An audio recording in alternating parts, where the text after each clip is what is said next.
Ça s'inscrit vraiment dans une démarche intérieure, on pourrait dire, de questionnement sur l'être humain,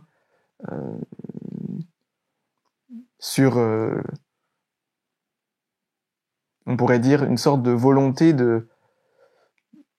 d'accompagner les êtres, de les aider à se développer et de me développer moi-même. Je pense que ça, je dirais que c'est vraiment le cœur un petit peu du démarrage, une volonté de développement de soi, de connaissance de soi, et qui s'est d'abord inscrit dans une démarche professionnelle où je me suis intéressé au corps. Donc d'abord, c'était la connaissance du corps, le rapport du soin au corps, donc je suis devenu ostéopathe dans ce sens-là. Mais derrière le corps, c'était le soin de l'être, avec les mains. Je me rappelle encore d'un moment où je devais avoir peut-être 15-16 ans, et vraiment, ça m'est venu prendre soin des êtres avec les mains. Et là, je me suis dit où je pourrais aller, et finalement, l'ostéopathie s'est présentée à moi. Et puis, donc j'ai fait ce cheminement, mais après mes études d'ostéopathie, je sentais que cette volonté de soin, de connaissance de l'être, à travers le corps, il manquait quelque chose. Et c'est là que je me suis passionné par la psychosomatique. Et là, c'est vraiment construit ce lien entre l'être, le corps, le vécu émotionnel, les mémoires qui nous ont traversés, notre histoire de vie, celle de nos parents, notre lignée. Comment ces empreintes, ces expériences s'inscrivent en fait en nous, dans notre psychisme, dans notre psychologie et même dans notre corps.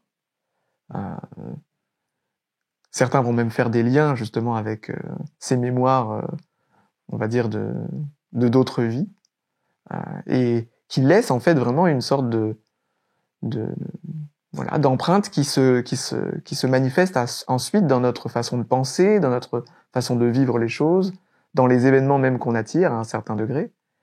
Et je pense que tout ça, ça nourrissait mon désir de connaissance de la personne, de l'être. J'étais vraiment intéressé à avoir une vision très large, très vaste. Et donc, après ce travail en psychosomatique, je me suis intéressé vraiment à l'accompagnement humain, comment on travaille sur ce vécu émotionnel, ce qui était moins en avant dans cette approche psychosomatique que j'avais étudiée. Donc à travers la PNL, à travers le coaching, c'est vraiment comme ça que c'est développé encore plus comment on peut travailler dans cet accompagnement plus profond. Et je me suis intéressé aussi au modèle de personnalité, à l'astrologie, et tout ça vraiment dans un but de se connaître, soi, de comprendre mieux nos tendances, nos réactions, nos façons d'appréhender le monde. Je pense que vraiment ça, c'était toujours ça qui me poussait. Après avoir fait le travail de coaching, je me suis lancé dans le développement d'un modèle de personnalité, la sphère unitaire d'identité, basé sur 3 éléments fondamentaux et formant 6 typologies distinctes. Comment en fait elles sont distinctes, mais elles s'appuient sur des éléments qui sont communs. Ça vraiment, c'était aussi quelque chose qui allait dans ce même sens. Après, j'ai été aussi assez intéressé par la dimension énergétique et les interactions, comment cette réalité énergétique, elle nous influence aussi, elle nous touche. Même la structure des lieux, par exemple, comment les lieux sont construits pour créer des effets sur nous, les couleurs, comment les couleurs sont capables d'agir sur nous, les sons. Et quand on va dans les temples anciens du passé, ou même encore dans les églises aujourd'hui, peut-être pas celle d'aujourd'hui tellement, parce que cette science malheureusement est beaucoup moins présente, mais dans toutes les constructions, on va dire, du passé, il y avait cette intention que la forme des bâtiments, l'agencement on va dire des éléments physiques, des objets même, la disposition au sein du bâtiment, ce qu'on appelle les ondes de forme, les couleurs, les parfums, les sons, comment tout ça, ça vient aussi nous toucher, nous influencer. Et Ça m'a amené à étudier ça un peu plus sur même l'endroit où on vit, les régions où on se trouve. Est-ce qu'on est proche de la mer, proche des montagnes, proche de certains lieux qu'on appelle des lieux un peu sacrés ou des points vraiment énergétiques particuliers. Comment ça a aussi une forme d'influence, comment ça construit notre être, on pourrait dire. Donc je dirais vraiment, ça a été un petit peu mon cheminement sur cette recherche de l'être, sur cette connaissance de ses forces, ses influences en nous-mêmes ou à l'extérieur de nous. Et je dois dire que mon cheminement m'amenait toujours à me dire toutes ces influences, elles sont précieuses, mais vraiment le côté humain, il est central, quoi.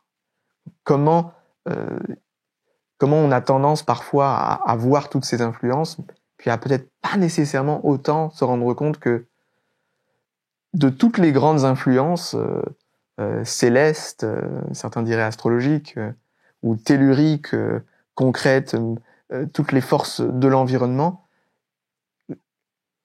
voilà, celle qui, moi, m'a semblé être la plus significative et la plus constructrice de notre expérience, c'est vraiment la dimension humaine. Et c'est ça aussi qui m'a poussé à partir pendant 10 ans dans une communauté spirituelle, dans laquelle je me suis vraiment impliqué à essayer d'œuvrer pour l'harmonie entre nous, et comment ces interactions humaines peuvent être vraiment constructrices de notre développement, d'une meilleure connaissance de soi. Et après justement tout ce parcours, aussi bien un parcours personnel qu'un parcours communautaire ou en tant que, bien sûr, thérapeute, mais là j'ai vraiment senti le désir de transmettre un peu la synthèse de tous ces outils que j'avais pu développer sur la connaissance de soi. Et c'est ça qui m'a amené à commencer à faire des ateliers de transmission. Et à l'époque, je parlais pas vraiment de miroitement. Je dirais les 2 premières années, ouais, ça c'est vraiment le terme de miroitement de l'âme est vraiment émergé, je pense dans la 2e année, milieu ou fin de la 2e année de cette transmission. Et au départ, j'en parlais plutôt comme d'une ambiance. Je disais un petit peu le fait que pour réussir à se connaître soi-même, pour réussir à intégrer ou à comprendre les éléments qui nous constituent et ceux qui constituent les autres, il faut être dans une ambiance vraiment favorable. Et dans la tradition dans laquelle j'ai grandi, j'ai évolué, on va dire dans ma lignée personnelle, spirituelle, vraiment cette notion d'ambiance, elle était vraiment mise à la première place en fait. Comme si dans une ambiance propice, des choses peuvent se faire, des choses peuvent apparaître qui ne pourraient pas apparaître autrement.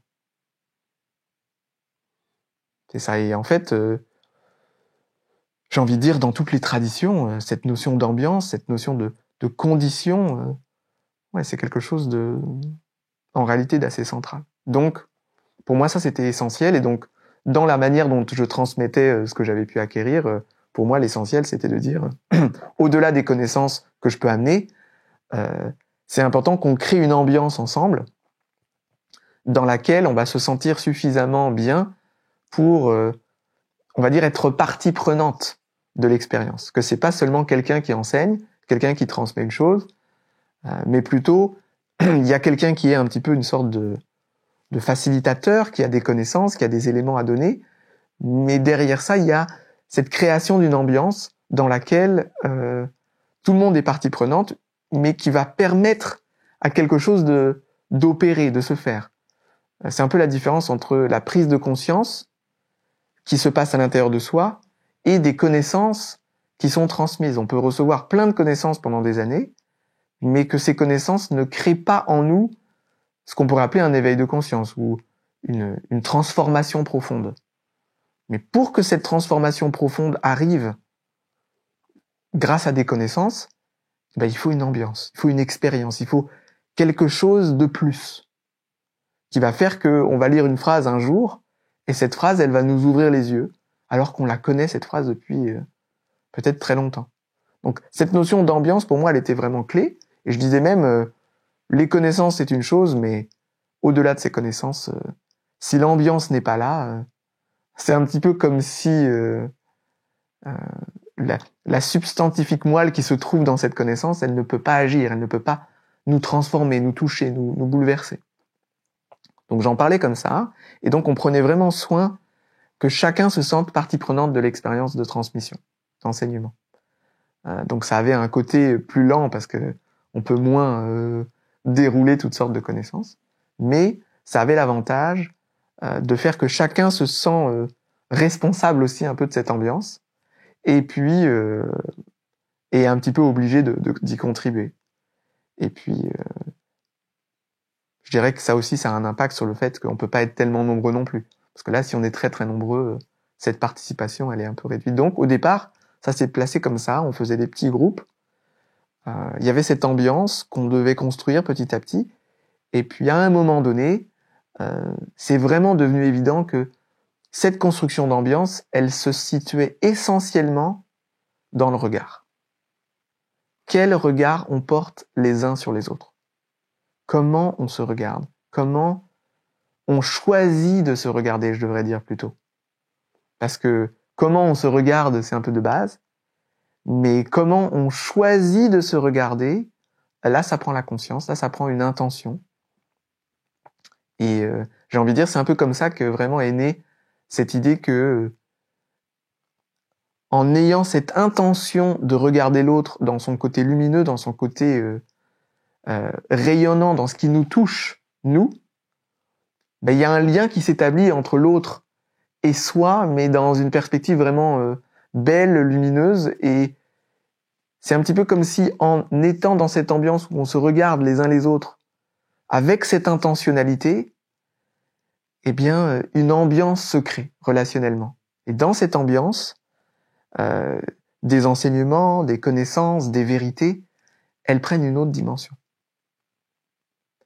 Et ouais, je dirais vraiment, c'est quelque chose que je pouvais, comme à un certain degré, sentir, mais qui s'est vraiment révélé de plus en plus. Et c'est un petit peu ça qui a abouti au fait que cette dynamique-là, voilà, s'articule sous ce terme miroitement de l'âme, ce regard intentionnel, conscient de regarder le côté lumineux de l'autre, avec ce phénomène de feedback aussi, où on perçoit quelque chose de lumineux qui nous touche nous, on l'exprime à l'autre, on le redonne à l'autre dans nos propres mots, et puis l'autre nous partage l'effet que ça lui fait. On est vraiment dans ce concept de miroir et de dialogue miroir par rapport à ça, et en groupe. C'est-à-dire comment chacun entre nous on peut le faire, les uns pour les autres. Et quand on se place dans cette ambiance-là, quand on se met dans ce contexte, il y a d'autres choses qui émergent et on accède à une dimension de nous-mêmes qu'on ne connaissait pas, qu'on pouvait ressentir à l'intérieur de nous, mais exprimé par le regard des autres, eh bien, ça change les choses. Il y a quelque chose d'autre qui se transforme.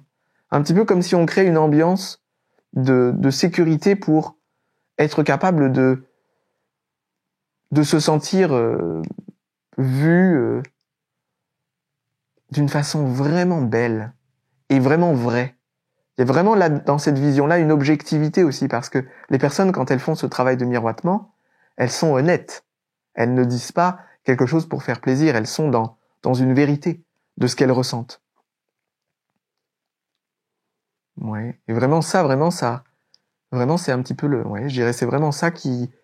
Et puis, par rapport à toutes les connaissances que j'avais pu acquérir dans le passé sur, on va dire, la connaissance de soi, dans l'interaction à l'autre, etc., c'est un petit peu comme si tout prenait sens à quel point cette interaction consciente avec ce regard d'amour sur l'autre, exprimé par la parole, avec un feedback en groupe, ça devenait vraiment comme vraiment un outil mais tellement puissant en fait pour créer cette ambiance entre nous et, euh, et apprendre à se connaître beaucoup mieux grâce aux autres. On a souvent tendance à dire que on doit d'abord se connaître soi-même pour connaître les autres. Et il y a quelque chose de fondamentalement très vrai là-dedans. Mais les autres aussi nous permettent de nous connaître. Et j'ai envie de dire, c'est peut-être ça la première étape. On ne peut pas imaginer un enfant étant capable de se connaître lui-même sans l'amour de ses parents qui le soutiennent, qui l'accompagnent, qui l'aident. J'ai envie de dire, le miroitement, ça parle un petit peu de ce principe de base que il y a des aspects de nous qui ne peuvent se développer que grâce à un regard d'amour bienveillant, conscient. Sans lui, il y a des choses qui ne peuvent pas se révéler.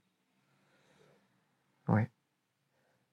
Donc je dirais ça, c'est un petit peu comme le fondement du miroitement que je sentais, mais vraiment absolument essentiel avant d'entrer dans l'exploration des blessures, des souffrances du passé, des mémoires, qui étaient dans mon cheminement vraiment un outil déterminant pour pouvoir aller plus loin, pour se libérer davantage de toutes sortes d'entraves.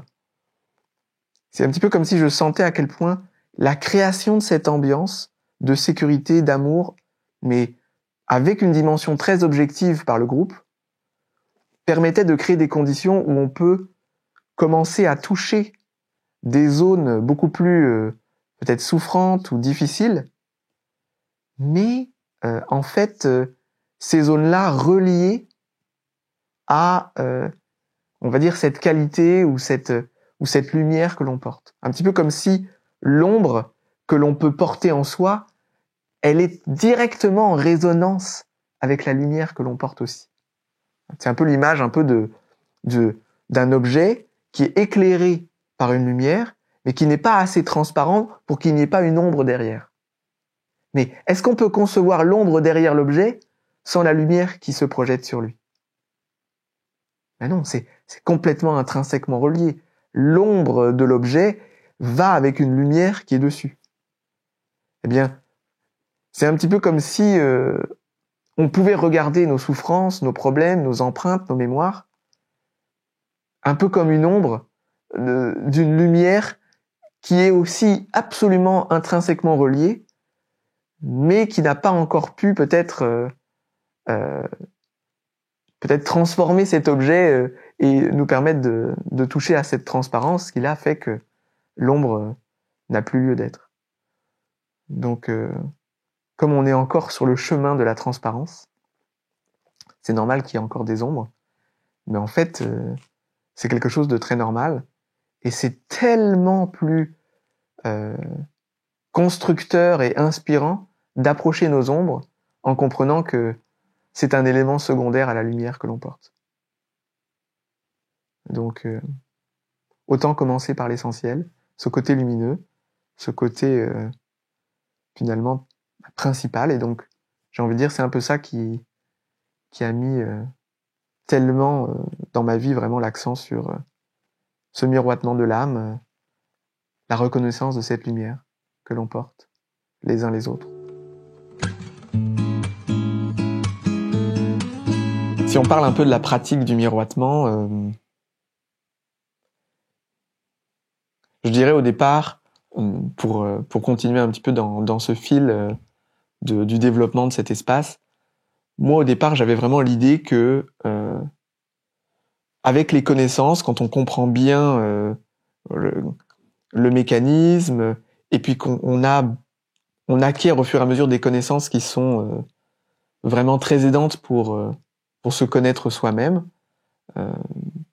et qu'on a des pratiques personnelles qui sont directement reliées à ces connaissances, que ce soit la méditation ou certains exercices de yoga ou autres, on est vraiment dans des bonnes conditions pour avancer, pour se développer, etc.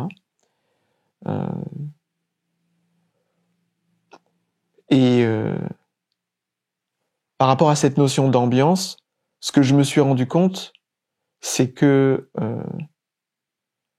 le miroitement, en plus d'être un cadre relationnel qui permet de créer des bonnes conditions pour interagir, je me suis rendu compte que c'était aussi une pratique qui permettait de vraiment développer ces interactions pour, d'une part, se connaître vraiment beaucoup mieux, grâce à ce regard des autres qui vient nous montrer des évidences, mais qui n'en sont pas nécessairement pour nous au départ,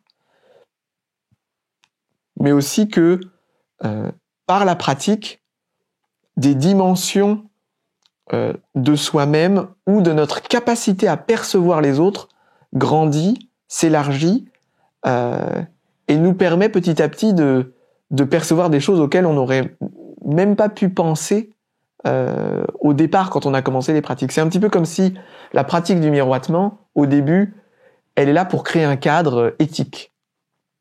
C'est un petit peu comme si on disait, ben voilà, on est en relation ensemble, ça serait bien que dans notre espace relationnel, on mette quand même l'accent sur le fait qu'on veut d'abord se concentrer plutôt sur le côté lumineux que sur le côté à travailler, à améliorer.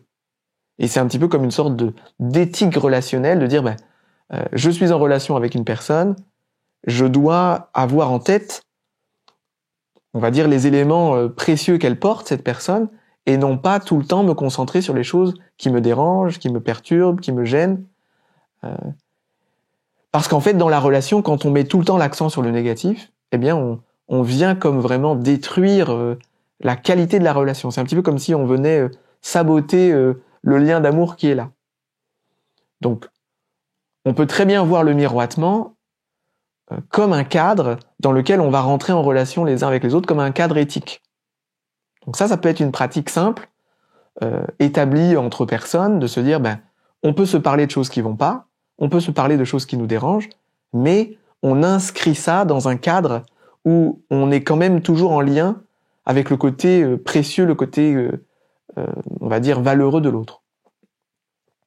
Peut-être vous connaissez la communication non violente, cette méthode de communication qui permet d'exprimer d'une façon beaucoup plus constructive les vécus auxquels on est confronté, ou les souffrances, ou les désagréments.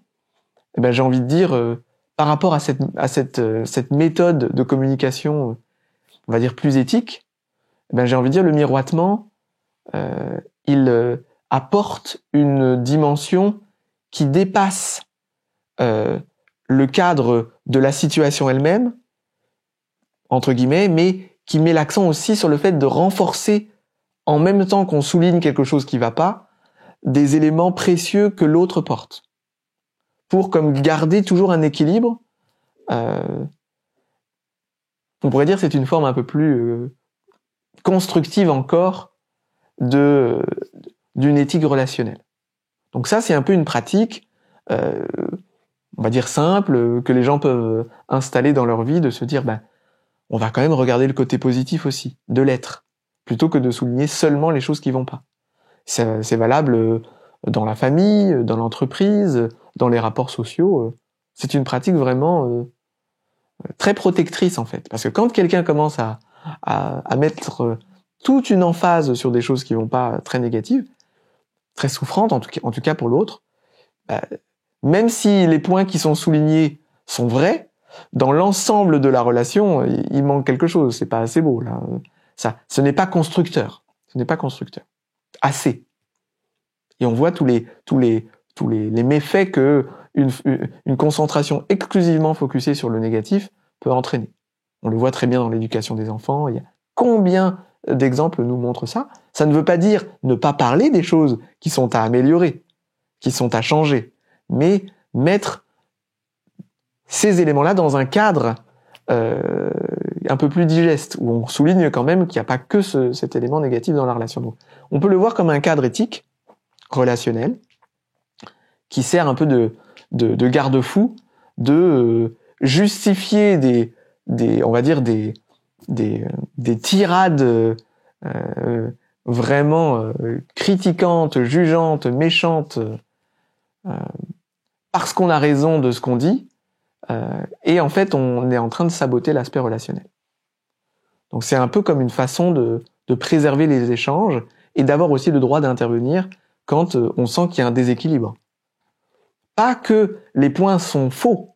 Mettons que la personne dit, bon, si la personne elle dit des choses qui sont pas vraies, bah, c'est autre chose, mais même si la personne elle dit des choses qui sont vraies, de réussir à garder un équilibre pour que ça devienne constructeur. Donc, on peut le voir comme un cadre éthique, cette pratique du miroitement, entre des personnes qui décident de se dire, on va établir ça comme base, éthique ensemble, mais on peut aussi le voir vraiment comme un outil de connaissance de soi, et dans ce sens-là, ou une volonté d'aller encore plus profondément dans ce phénomène de miroitement, ou dans cette méthode de miroitement, et là, dans ce cas-là, pour que cet apprentissage et cet approfondissement se fasse, déjà de connaissance de soi, et puis après de connaissance des autres aussi, et de construction d'une dynamique relationnelle vraiment capable de toucher une synergie d'équipe puissante, et bien pour ça, il va falloir une pratique de miroitement plus régulière. C'est-à-dire créer des espaces justement avec un petit groupe, parce que c'est vraiment pas quelque chose qu'on peut faire en grand groupe dans un premier temps. C'est vraiment quelque chose qui nécessite un espace plus intime de petits groupes, idéalement, moi je dirais 3 ou 4 personnes, c'est un peu mon expérience. 2 personnes, c'est un peu trop limité, ça va avoir une tendance un peu trop exclusive, mais je dirais 3, 4, peut-être 5 personnes, mais vraiment, moi je dirais 3 ou 4 personnes, c'est vraiment le format idéal pour que chacun ait un espace de parole et qu'il y ait une circulation. Donc un espace comme ça, avec des personnes qui sont intéressées bien sûr à faire ce travail, et pendant d'une façon répétée, comme une pratique, une fois semaine. Idéalement, moi je trouve qu'une fois semaine, c'est vraiment une bonne formule de départ. Une fois toutes les 2 semaines, c'est quelque chose qui va nécessiter plus de temps pour reconstruire l'ambiance à chaque fois. Bon, ça peut se faire aussi, mais j'ai envie de dire une fois semaine au minimum, entre guillemets, pour avoir un bon rythme de travail, où on se retrouve, et là on va faire cette pratique de miroitement, où on prend le temps de se connecter, de regarder la lumière de l'autre et de lui témoigner. Qu'est-ce qu'on perçoit de lui? En tout cas, dans un premier temps, vraiment, c'est une base. Alors, la pratique elle-même, elle est quand même très simple. On est donc en petit groupe. Quelqu'un va faire un témoignage, va exprimer quelque chose qui lui est arrivé aujourd'hui, ou hier, ou dans la semaine, ou va parler d'un événement qu'il a eu, un événement vécu, que ce soit un événement heureux ou un événement d'ailleurs malheureux, peu importe. La personne, elle exprime son vécu, elle va dire, voilà ça n'a pas besoin d'être très long, hein, ça peut être quelques minutes. Et ensuite, les autres vont prendre un temps pour, au-delà de ce qui a été dit, être capable de se connecter à quel est l'élément précieux, beau, inspirant, qui nous a touchés en entendant la personne exprimer son témoignage. Alors ça peut être des choses qui sont très simples, par exemple, la manière dont la personne s'exprime. On peut dire, par exemple, oh, je sens toute une douceur, toute une délicatesse, un soin dans la manière dont tu parles, ou ça peut être plus l'énergie de la personne, ça peut être son enthousiasme, sa joie, ou sa curiosité, ou son courage, dans la manière dont elle va décrire la chose. Et ça peut être même dans le contenu. La personne qui a fait un certain nombre de choses, où elle a été aux prises avec un certain nombre d'éléments, et nous, quand on les entend, on est touché, on trouve que la personne, elle a eu une attitude vraiment inspirante, ou voilà, une intelligence, ou un discernement, ou une grande générosité. On a été touché par ce qu'elle nous a dit, ce qu'elle a accompli, ça nous touche. Donc, un peu comme dans les films, on regarde un film, des fois c'est l'histoire qui nous touche, des fois c'est la beauté des images qui nous touche, des fois c'est le jeu d'acteurs qui nous touche. Il y a toutes sortes de choses qui peuvent nous toucher dans un film, ou la musique.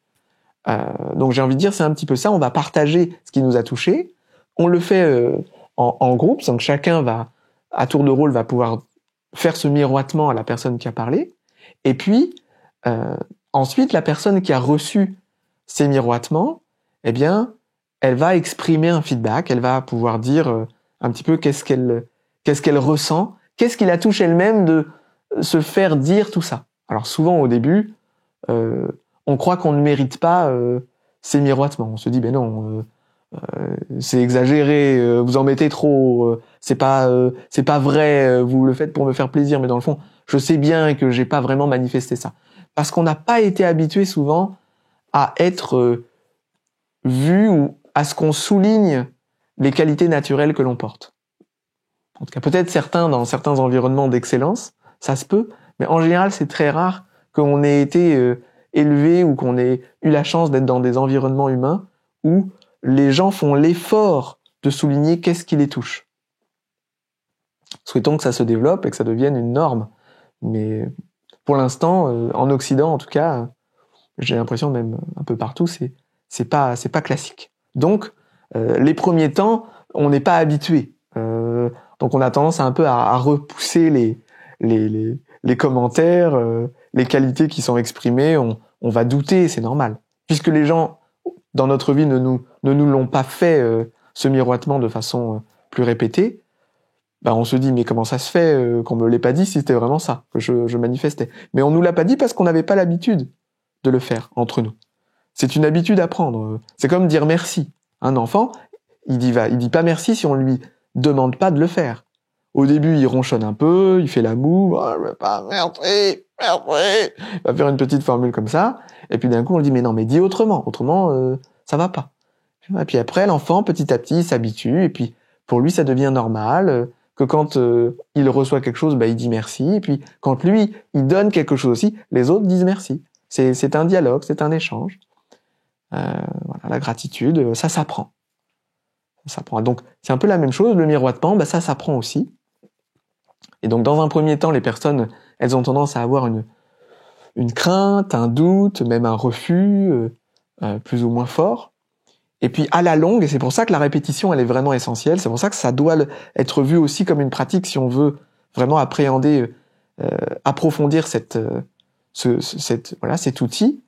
À la longue, on se détend et on se rend compte que c'est répétitif, que les personnes nous disent toujours les mêmes choses à la longue, qui ressoulignent toujours les mêmes aspects. Et petit à petit, on se rend compte que c'est peut-être une qualité que l'on a, qu'on l'on offre naturellement aux autres, aux uns et aux autres.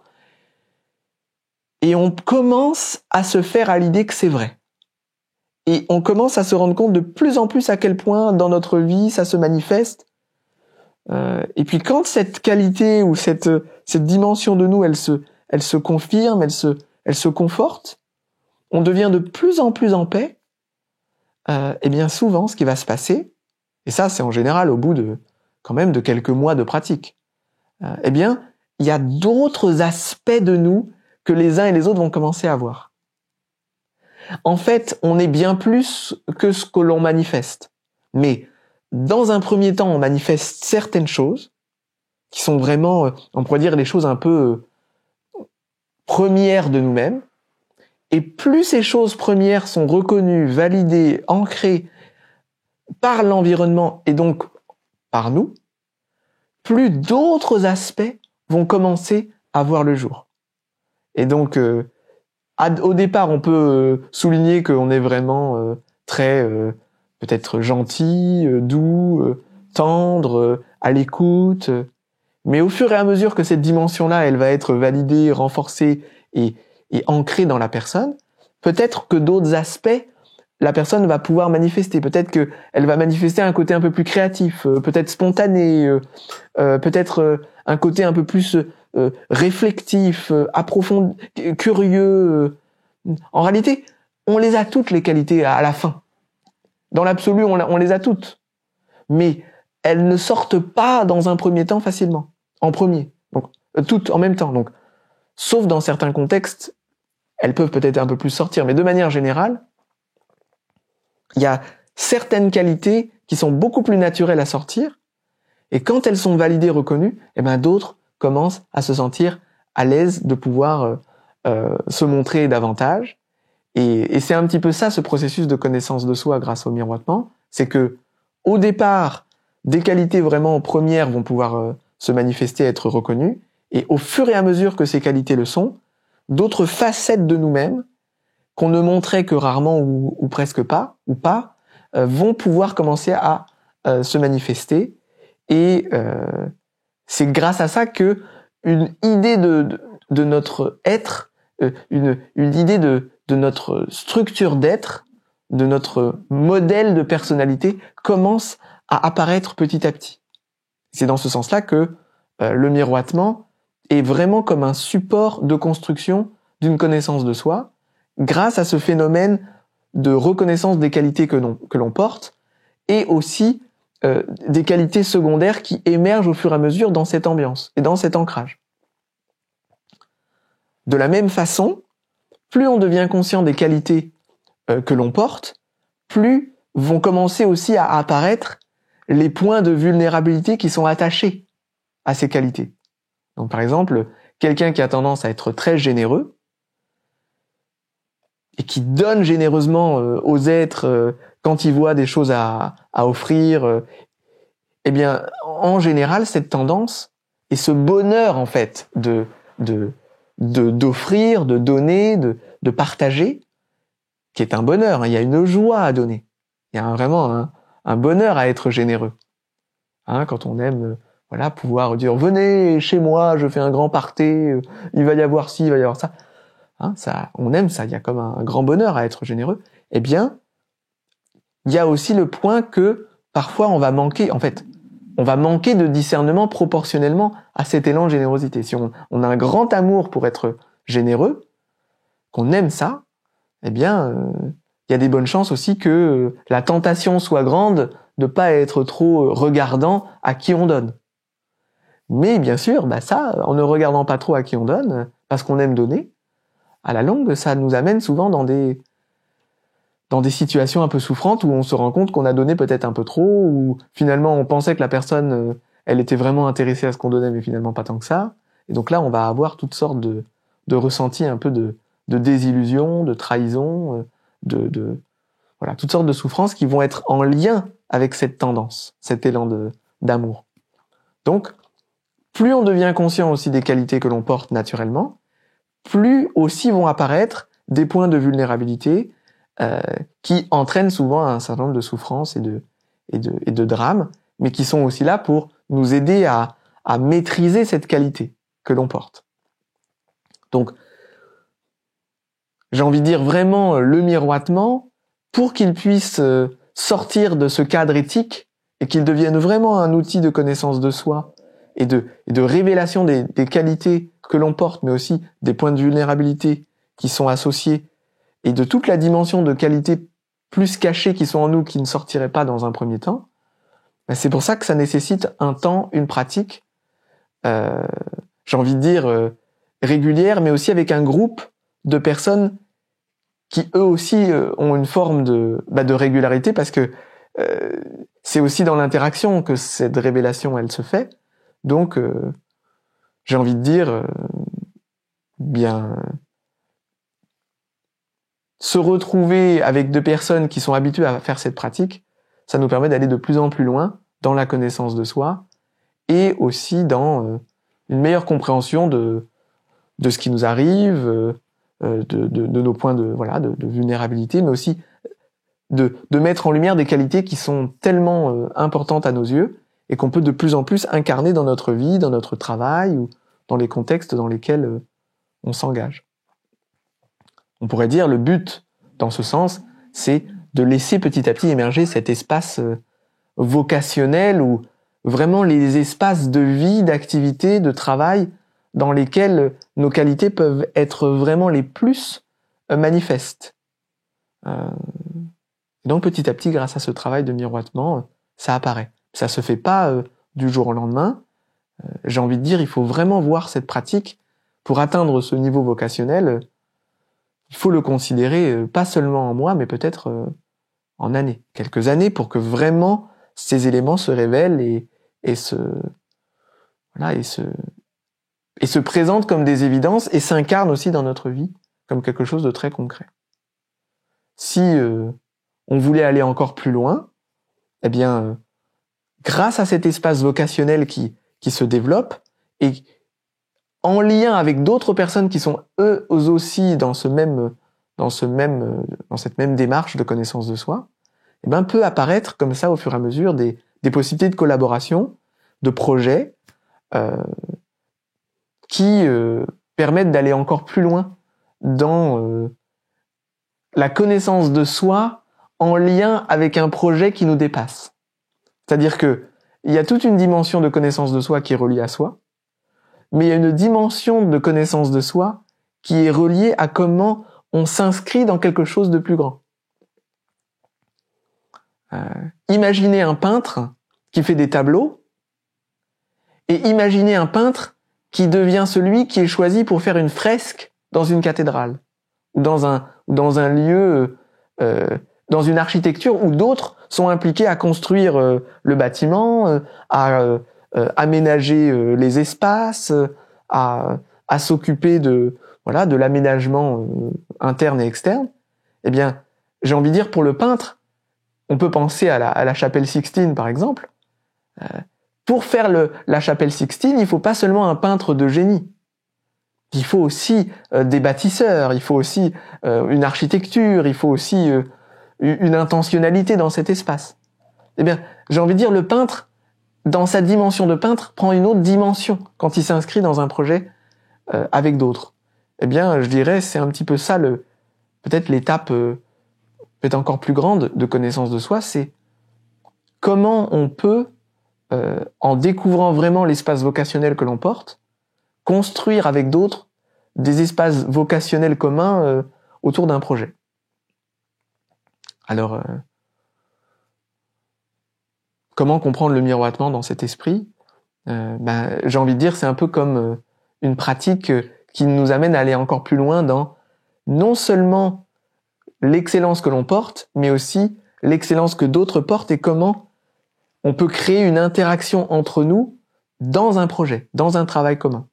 Et c'est vraiment une autre dimension. Donc voilà, ça c'est un peu comme des perspectives sur le pourquoi le miroitement peut être vu comme une pratique qui dépasse un cadre relationnel, mais qui nous amène à se connaître soi-même davantage, connaître mieux nos points de faiblesse, de vulnérabilité, à découvrir encore plus l'espace vocationnel dans lequel on peut offrir le plus notre énergie et comment ensuite on peut même collaborer avec d'autres pour construire des projets qui vont encore plus loin.